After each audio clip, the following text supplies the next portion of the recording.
Good afternoon, everyone. Today we are going to continue the topic which we have started in previous class. That is, what is democracy? Why democracy? Isn't it?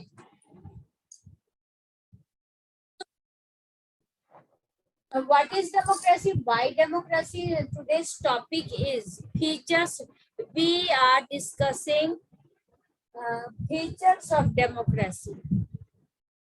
We are discussing features of democracy. Already we discussed first feature of democracy, that is important decisions taken by the elected rulers. The first feature of democracy is what? Anybody? First feature of democracy क्या है? पहली विशेषता क्या है democracy की?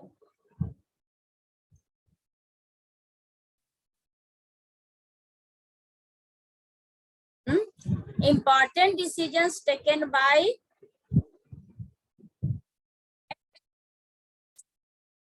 as we saw the case study of Pakistan, what did we find?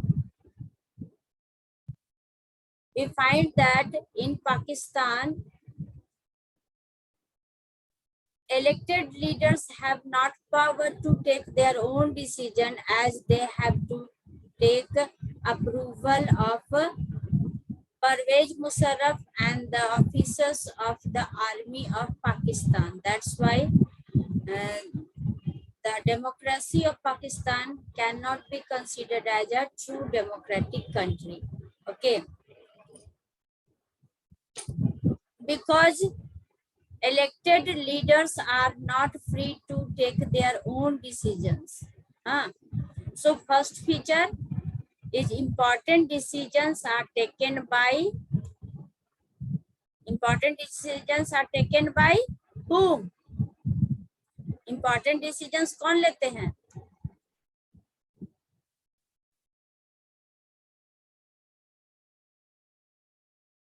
Important decisions taken by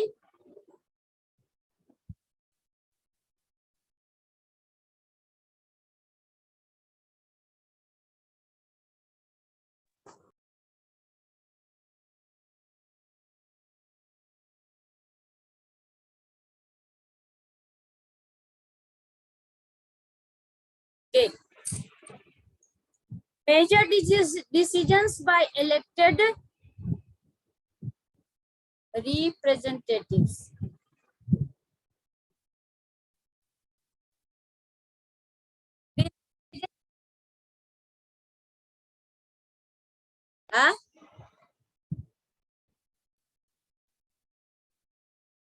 Screen is visible or not? Yes, ma'am. So can you see the screen that what is given here? Let's see. Major decisions by elected leaders. Already we discussed that. And in second feature, we are going to understand free and fair electoral competition. What is the second feature of democracy?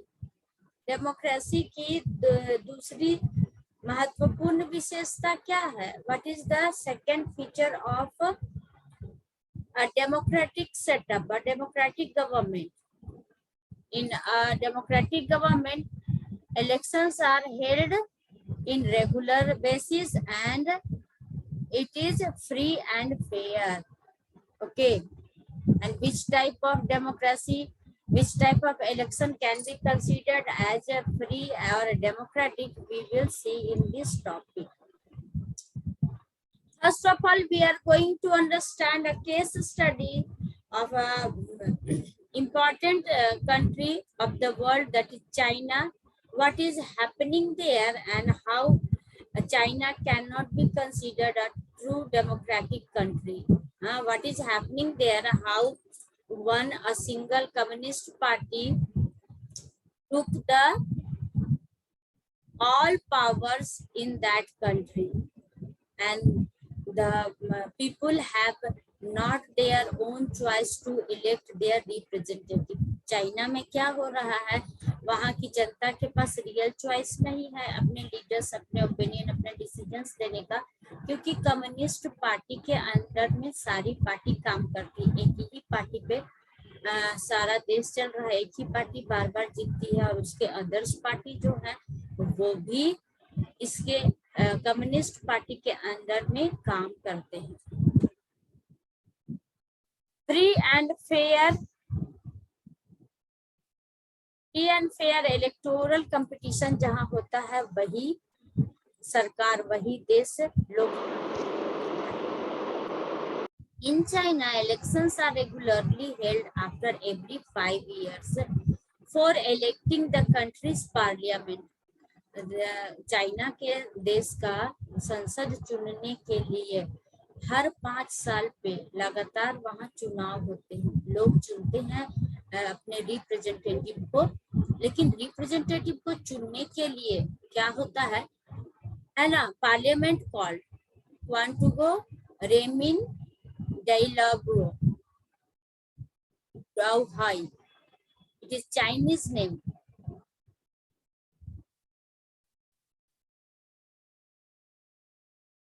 Quantigo Renmin Daibayo Dahui. National People's Congress. Simply you have to learn the assembly, the parliament of China, National People's Congress. Okay, underline this line. The National People's Congress has the power to appoint the president of the country. Parliament को क्या power है, parliament को power है कि वो देश के लिए प्रेसिडेंट को इलेक्ट करे, प्रेसिडेंट का चुनाव करे। Okay, it has nearly 3000 members, parliament में 3000 members elected from all over China, China के विभिन्न हिस्सों से 3000 मेंबर्स चुन के आते हैं। As you know that the most populous country in the world, okay, so वहाँ के पार्लियामेंट में 3000 इलेक्टेड लीडर्स चुन के आते हैं, रिप्रेजेंटेटिव चुन के आते हैं पूरे चाइना से। Some members are elected by the army, कुछ मेंबर्स जो किससे इलेक्ट करते हैं, सेना उनको अपॉइंट करती है। Before contesting election, okay, very good, it is that elections are held regularly, वहाँ पे हमेशा चुनाव हो रहे हैं चाइना में, और सभी एरिया से जीत के आ रहे हैं रिप्रेजेंटेटिव, कुछ लोगों को आर्मी भी चुन के भेजती है। So what is the problem? Why it is not considered as a democratic election?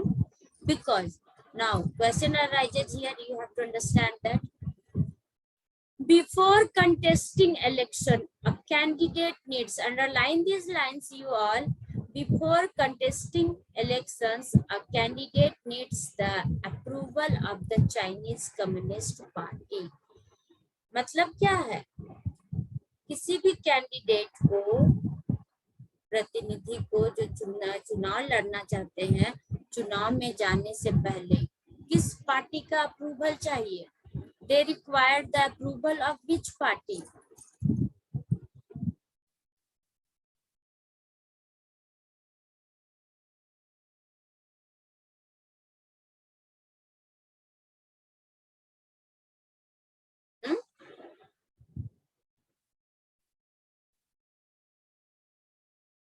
They are required to approval of the Chinese Communist Party. Chinese Communist Party का जब तक अप्रूवल नहीं होगा, कोई कैंडिडेट चुनाव नहीं लड़ सकता। Only those who are members of the Chinese Communist Party or 8 smaller parties allied to it were allowed to contest election held in 2002-2003. 2003 और 2004 का बात बोला जा रहा है। कौन किनको चुनाव लड़ने का अधिकार है?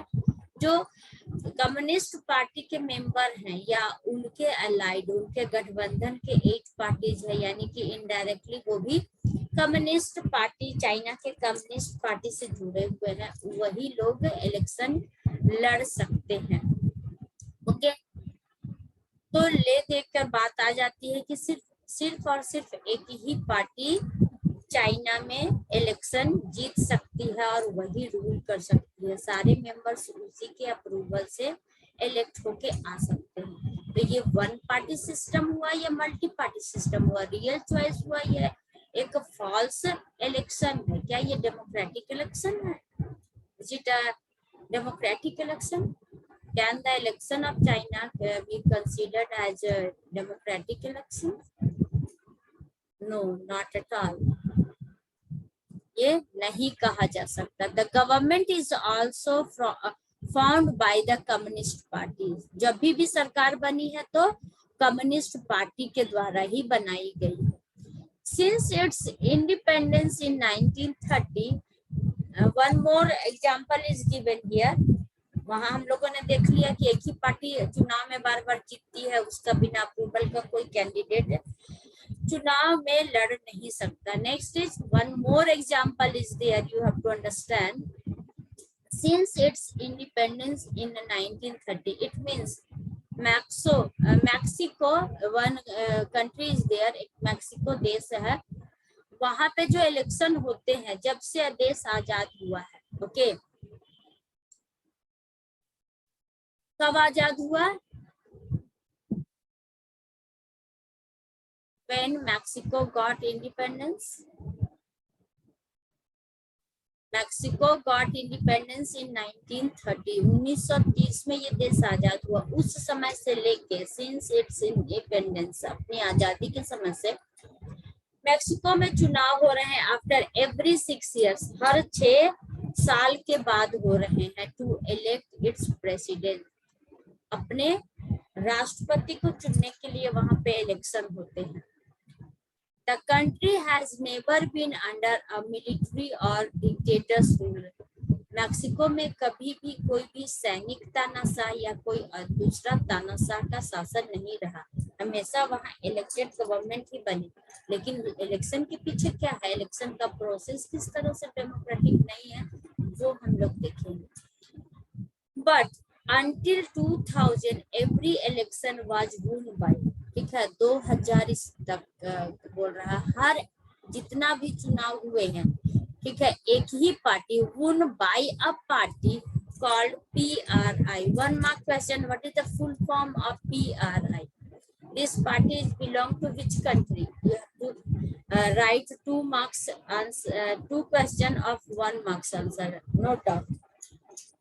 तो मैक्सिको में एक ही पार्टी जीतते आई है, उस पार्टी का नाम क्या है? What is the name of the party who won the election every time? The name of the party is PRI, institutional revolutionary party. The name of the party is institutional revolutionary party, PRI. Learn the name of this party, PRI. Opposition parties did contest elections. यानी कि जो विरोधी दूसरे party भी होते हैं, opposition party, विपक्षी दल, वो भी चुनाव लड़ते हैं। लेकिन क्या होता है, but never manage to win, कभी भी वो जीतते नहीं हैं। ऐसा क्या होता है कि नहीं जीतते हैं? क्या जनता नहीं चाहती? एक ही पार्टी को चाहती है। अगर एक ही पार्टी को चाहेगी तो हो सकता है कि एक ही पार्टी बहुत सालों तक, हमारे देश में भी एक पार्टी का शासन बहुत सालों तक, 40-50 साल तक रहा, उसके बाद फिर दूसरी पार्टी आई तो लोगों ने वोट डाल के जिताया था। लेकिन यहाँ क्या है, what is the condition in Mexico? In Mexico the PRI was, you have to underline, यहाँ लिखना होगा, केस स्टडी कहीं कहीं का आता है, एक कंट्री का आएगा, किसी न किसी एक कंट्री का एग्जाम में आएगा। Okay, the PRI was known to use many dirty tricks to win election. Dirty tricks, गलत तरीके से, गैर कानूनी ढंग से PRI बहुत सारे ऐसे ट्रिक्स, पैंतरे लगाती है जिससे कि वो किसी न किसी प्रकार से जीत जाए। उसके लिए वो क्या करती है? सबसे first, all those who were employed in government offices had to attend its party meetings. इस पार्टी का जो मीटिंग होता है, जितने सरकारी अफसर हैं उन सबको पार्टी मीटिंग को ज्वाइन करना, अटेंड करना कंपलसरी कर दिया है पार्टी ने, वहां की सरकार ने जो चुन के आते। दूसरा क्या काम करते हैं? The second one is teachers of government schools used to force parents to vote for the PRI। जो सरकारी स्कूलों के टीचर्स हैं उन लोगों पे दबाव है कि वो पेरेंट्स को दबाव दे, पेरेंट्स को वो फोर्स करते, पेरेंट्स पे दबाव, अभी माता पिता और अभिभावकों पे वो दबाव डालते हैं कि वो किनको वोट दे, किस पार्टी को उनको वोट देना पड़ेगा? PRI को। ओके, PRI को वोट देना है।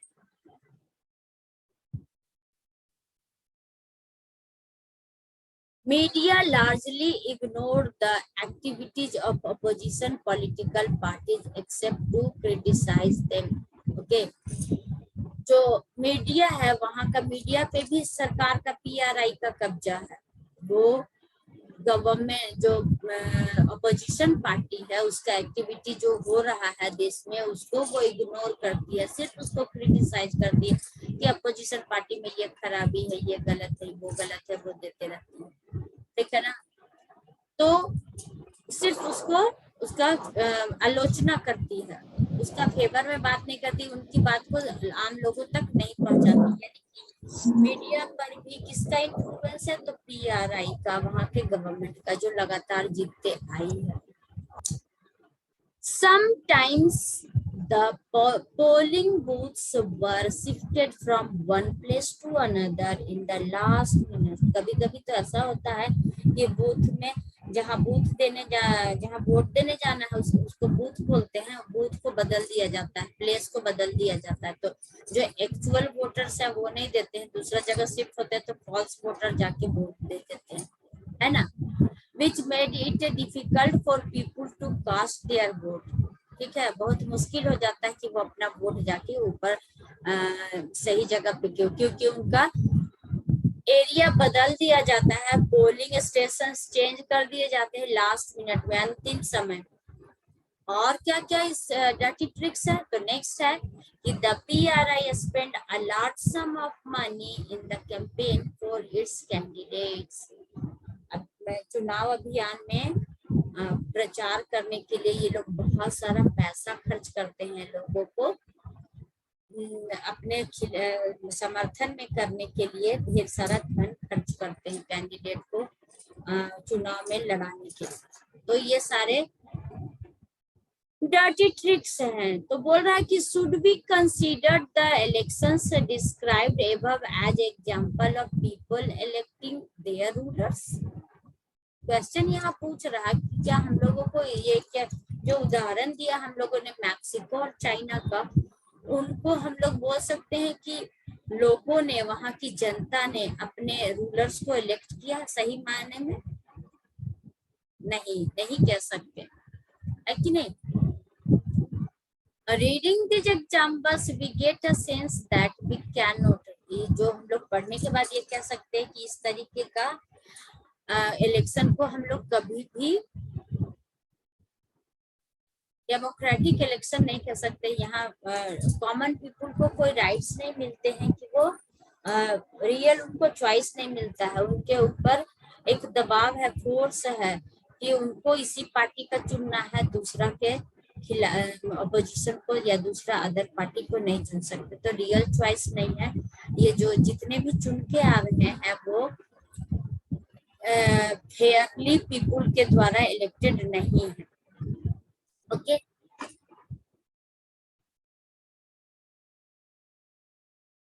कैंडिडेट्स अप्रूव्ड बाय, जो भी वही होगा, they have to choose the ruling party, उनको जो सरकार में है उसी को चुनना है पीपुल को, और जो कैंडिडेट अप्रूव किया है उन्होंने जिसको, उसी को चुनना है, इनका अपना पसंद नहीं चलता। Okay, can we call this a choice? क्या ऐसा चॉइस होता है? वोट भी डाल रहे हैं अपना चॉइस से नहीं, ऑलरेडी अप्रूव्ड है कि आपको इसी कैंडिडेट को देना है तो आपको वही देना है। तो क्या ये रियल चॉइस है? तो ये रियल चॉइस बिल्कुल भी नहीं है।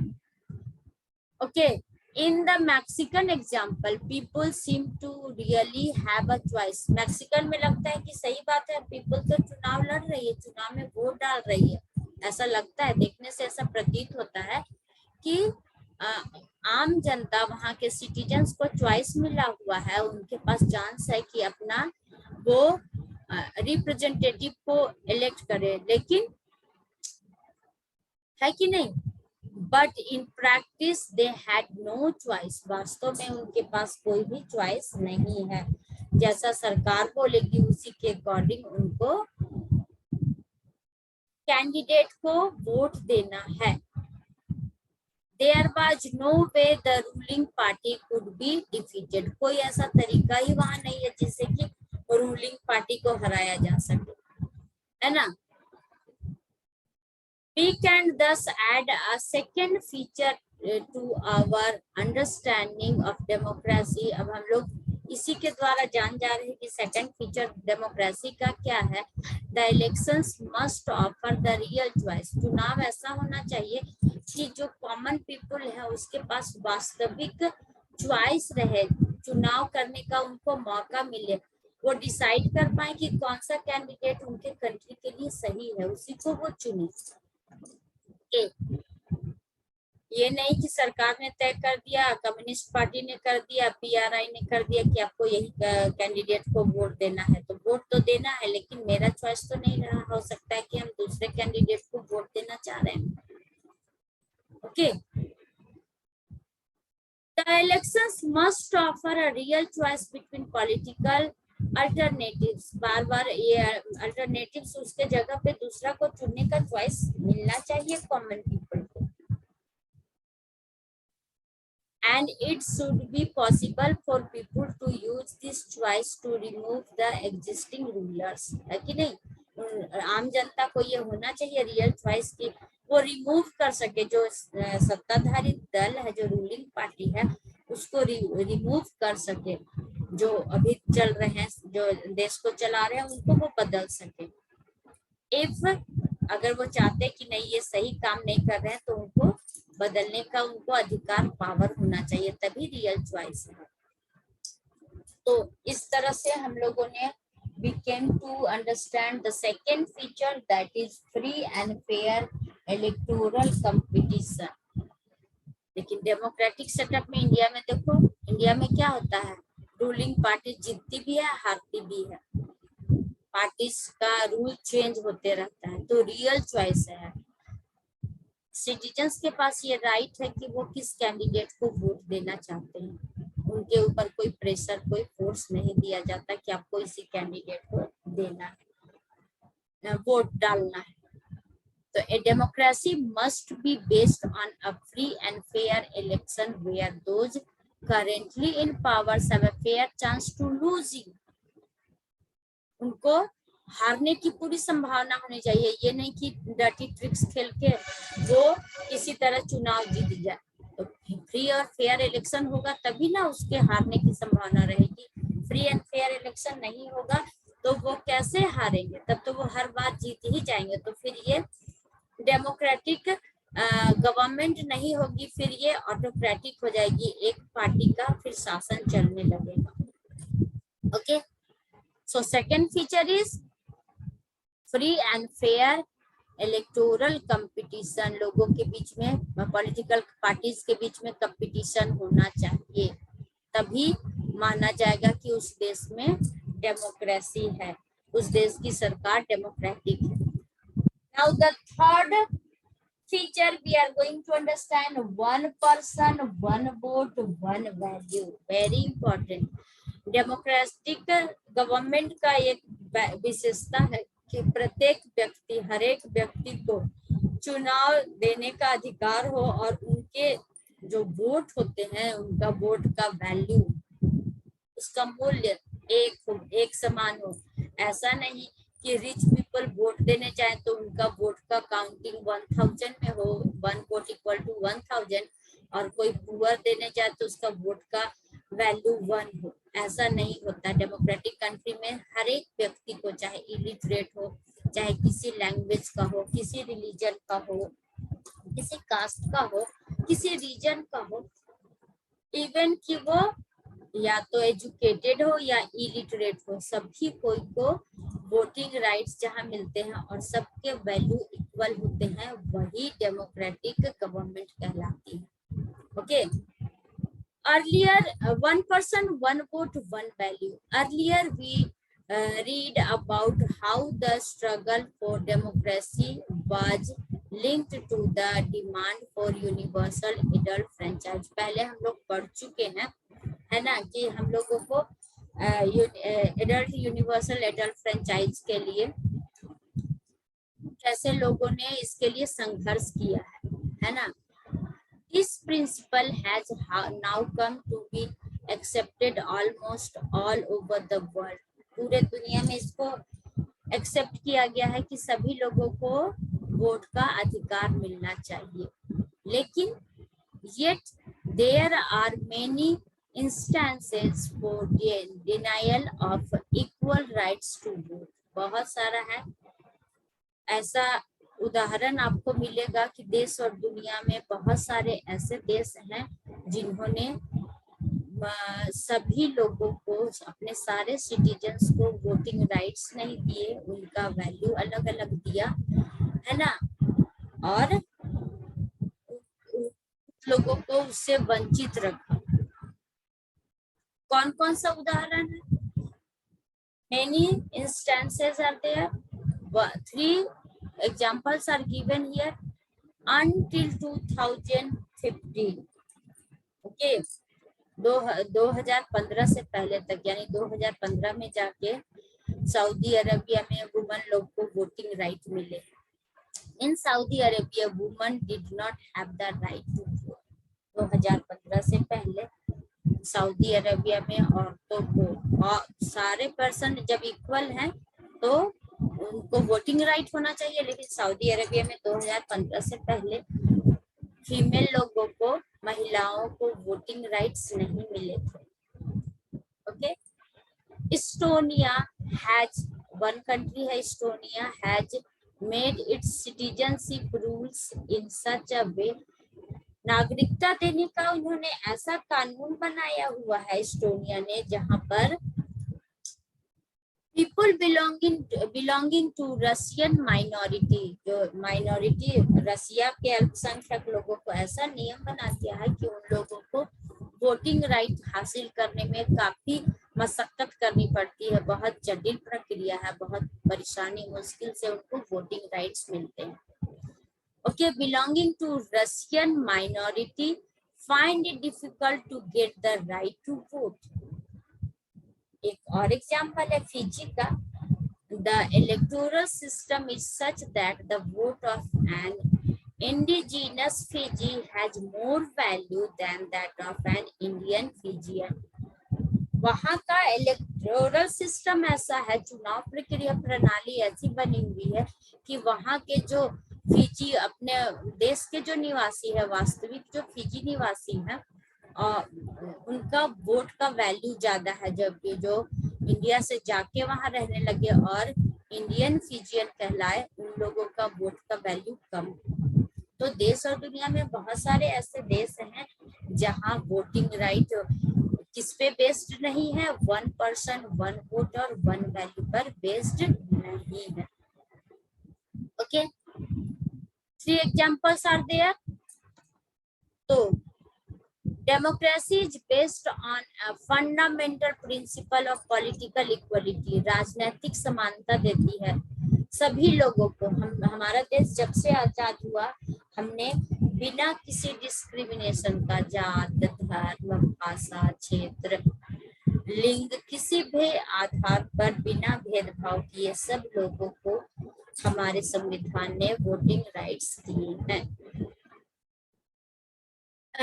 That gives us the third feature of democracy. तो थर्ड फीचर इस प्रकार हम लोग जानेंगे कि डेमोक्रेटिक सेटअप का, डेमोक्रेटिक गवर्नमेंट का थर्ड फीचर क्या है? In a democracy, each adult citizen must have one vote and each vote must have one value. Democracy, true democracy वहां ही कहा जाएगा कि जहां पर कि हर एक एडल्ट को 18 इयर्स एज और एबव 18 साल और उससे ऊपर जो भी है वो एडल्ट हो गए, उन लोगों को मिलना चाहिए वोट का राइट। एक प्रत्येक व्यक्ति को एक राइट होना चाहिए वोटिंग राइट, और उस वोट का वैल्यू, उसकी कीमत, उसका मूल्य एक होना चाहिए। ये नहीं कि मेरे वोट का वैल्यू ज्यादा है, तुम्हारे वोट का वैल्यू कम है, ऐसा नहीं होना चाहिए। अगर ऐसा होता है तो वो ट्रू डेमोक्रेसी नहीं कहा जाएगा। That cannot be considered as a true democratic government. Okay. We will discuss different cartoons after finishing this topic. Many cartoons are given. You have to understand all each and every one by one. Now, the fourth and final feature we are going to understand, that is rule of law and respect for rights. कानून का राज और अधिकारों की का सम्मान।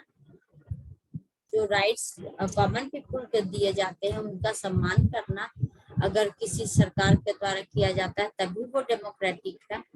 और कानून का राज, किसी एक व्यक्ति का मनमाना अगर कुछ चल रहा है तो वहाँ कानून का राज नहीं चलेगा। जो कॉन्स्टिट्यूशन के अकॉर्डिंग चलती है सरकार, वही होती है democratic government. Okay, now we are going to know the case study of Zimbabwe. Okay, Zimbabwe attained independence from white minority rule in 1980. हमारे आजादी के काफी साल के बाद जिम्बाब्वे में अंग्रेज अल्पसंख्यक गोरी सरकार के खिलाफ जिम्बाब्वे ने आजादी हासिल की। कब आजाद हुआ? 1980 में, 1980 में। Since then the country has been ruled. उस समय से देश में किसकी सरकार रही है, किसका शासन रहा है? JANU-PF, JANU-PF. Okay, the party that led the freedom struggle. वो पार्टी जिसने की आजादी के संघर्ष का नेतृत्व किया, यानी कि इसी के लीडरशिप में देश आजाद हुआ। जिस तरह हमारा नेशनल कांग्रेस पार्टी थी, उसने हमारे देश को आजादी दिलाने में बहुत बड़ी भूमिका निभाई, उसी तरह JANU-PF, JNU-PF पार्टी वहां थी, उसने वहां के फ्रीडम स्ट्रगल में लीडिंग रोल प्ले किया था।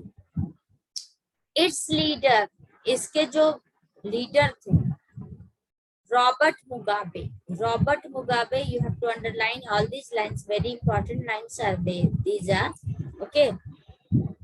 Ruled the country since independence, आजाद होने के बाद एक ही लीडर का शासन चल रहा है, रॉबर्ट मुगाबे का, जो किसके लीडर है, किस पार्टी के?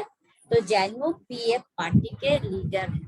प्रेसिडेंट मुगाबे वाज पॉपुलर, ऐसा नहीं है क्योंकि उन्होंने फ्रीडम स्ट्रगल में लीडरशिप निभाई तो वो पॉपुलर है, देश में लोकप्रिय है। Okay, but also used unfair practices in elections. लेकिन वो क्या कर रहे हैं? अनफेयर प्रैक्टिसेस, गलत ढंग से चुनाव में, गलत तरीका अपना के चुनाव में बार बार अपनी ही पार्टी को जीत दिला रहे हैं। Okay,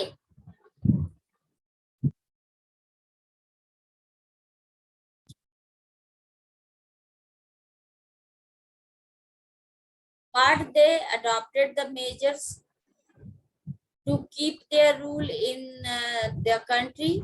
First, number one, over the years, his government changed the constitution several times.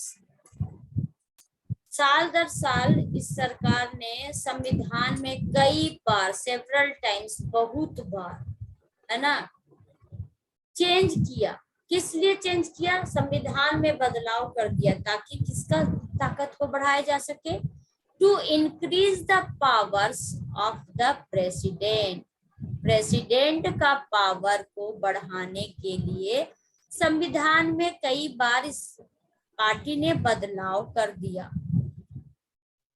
And make him less accountable, power तो बढ़ाया, साथ ही साथ लेस अकाउंटेबल, कम जवाबदेह, कुछ भी मर्जी अपना काम करते चले गए, कोई भी डिसीजन ले लिया और देश की जनता को बताना, उसको जिम्मेदारी जवाबदेही लेना स्वीकार नहीं किया। लेस अकाउंटेबल हो गए, गैर जिम्मेदार होते चले गए, जवाबदेही से भागते चले गए, अपना पावर बढ़ा लिया और आम जनता के भलाई के लिए, उनके अच्छाई के लिए, देश के विकास के लिए उधर ध्यान नहीं दिया, सिर्फ अपने आप का, अपना पोजीशन को स्ट्रांग करने के लिए संविधान में कई बार चेंजेस किए।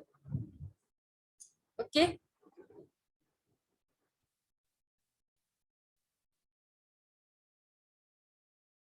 opposition party workers were harassed and their meeting disrupted, यानी कि क्या हुआ, अपोजिशन जो विपक्षी पार्टी है उनको परेशान किया गया, हरास किया गया, बहुत विपक्षी दलों को हरास किया गया और उनका मीटिंग, जब सभा होती थी तो उनको डिसरप्ट कर दिया जाता था, बीच में ही भंग करा दिया जाता था, सभा करने नहीं दिया जाता था, उनका मीटिंग करने नहीं दिया जाता था। Public protest and demonstrations against the government were declared illegal. Means what, एक तो पार्टी अपोजिशन पार्टी का पर क्या किया कि उनको तरह तरह से उनको परेशान किया जाने लगा, उनको मीटिंग करने पर रोक लगा दिया गया, उसके साथ साथ किया गया कि आम लोग अगर विरोध प्रदर्शन करते हैं, जन प्रदर्शन होता है, डेमोन्स्ट्रेशन होता है, तो उसको इस सरकार ने इलीगल, गैर कानूनी बता दिया कि कोई भी जनता सरकार के खिलाफ विरोध प्रदर्शन नहीं कर सकती, कोई भी डेमोन्स्ट्रेशन नहीं कर सकती।